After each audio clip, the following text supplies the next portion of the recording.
थाली हम कल भी बजाए थे, थाली हम आज भी बजाएंगे। फर्क बस इतना है कि उस दिन बात सम्मान की थी और आज स्वाभिमान की है।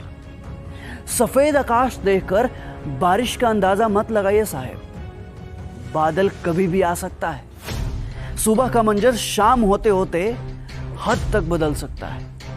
कितनी बड़ी विडंबना है कि 60 मिनट में 100 सवाल को हल करने वाला छात्र इन नेताओं की घटिया राजनीति के सामने बेबस है, जिन्होंने कोई एग्जाम भी नहीं दिया।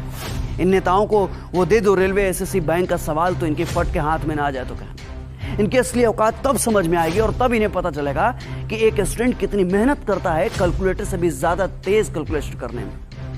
बिना किसी एग्जाम की कुर्सी मिली गई है तो ये स्टूडेंट का दर्द ये क्या खाक समझेंगे।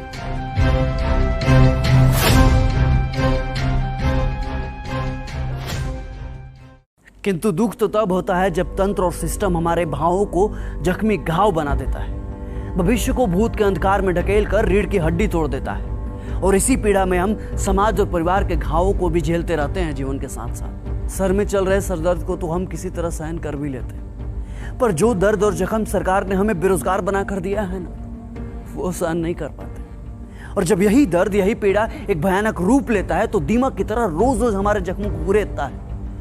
और कभी कभी इस दर्द की पीड़ा हमारे लिए असहनीय भी हो जाती है। फिर भी ऊपर बैठे वोट की टकटकी लगाए हुक्मरानों को हमारी दर्द की चीखें सुनाई नहीं देती, और सुनाई देंगी भी कैसे।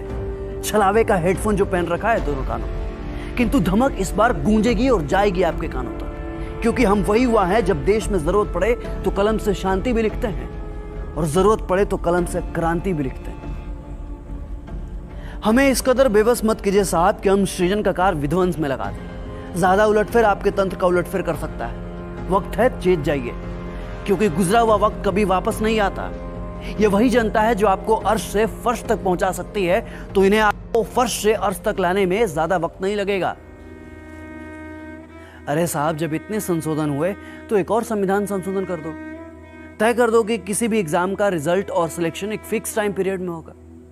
अरे आप लोग पत्थर हैं, आप पत्थर की मूरत जो किसी भी सूरत में बदलने का नाम ही नहीं लेते। अरे आप वही नेता है ना जो कभी छात्र राजनीति का हिस्सा हुआ करते थे, और आज नेता बनकर जब सत्ता का हिस्सा बने तो हम छात्रों के साथ ही सत्ता की राजनीति कर रहे हैं। किंतु स्मरण रहे, ये पहली ऐसी लड़ाई है जिसमें हर युवा खुद सिपाही है, खुद सारथी है, खुद सेनापति है और खुद युद्ध निर्णायक भी है। अब बस जरूरत है तो इस आग को अपने भीतर जिंदा रखने की। जो कभी हिम्मत टूटे तो सोचना अपने माँ बाप के बारे में जिन्होंने तुम्हारे आंखों में अपने सपने को पलते देखा है। उस दिन को याद करना जब तुम तैयारी के चक्कर में रक्षाबंधन में घर नहीं जा पाए थे। तुम्हारी त्याग, तुम्हारी तपस्या ही तुम्हें बल देगी। और याद रखना, ये लड़ाई सिर्फ आज के लिए नहीं है, बल्कि आने वाली पीढ़ियों के बारे में भी है, जो आने वाले समय में प्रतियोगी परीक्षाओं के अथाह समंदर में कूदने वाले। हम छात्रों का दुख दुनिया समझे या ना समझे, पर एक टीचर हमारे दुख को बखूबी समझता है। जरा सोचिए ना, क्या बीतती होगी उस शिक्षक पर जो दिन रात मेहनत करके पढ़ाता है, युवा पीढ़ी को खड़ा करता है, रिसर्च करता है कि आने वाले एग्जाम में किसी भी बच्चा का सिलेक्शन न अटक जाए। लेकिन अफसोस कि यहाँ तो पूरी परीक्षा ही अटक जाती है। लेकिन इस बार हम नहीं अटकेंगे, क्योंकि इस बार हमारे शिक्षक भी हमारे साथ हैं। वही शिक्षक जिन्हें कोई सत्ता में चोर धनानंद उनके प्रस्ताव को ठुकरा कर उन्हें अपमानित करता है, तो उसके सत्ता का नाश करने के लिए चंद्रगुप्त मौर्य स्थापित कर देते हैं, जिन्हें आज चाणक्य कहकर हम प्रणाम करते हैं। अगर इस बार हम रुक गए, अगर इस बार हम चूक गए या फिर हमारी आवाज को दबा दिया गया, तो ये हिंदुस्तान के हर एक शिक्षक का अपमान होगा और आने वाली हर पीढ़ियों को ये कड़वा घूंट पीना ही होगा। हमें इनकलाब करना होगा और हम जीतेंगे। लाजिम है, हम ही जीतेंगे।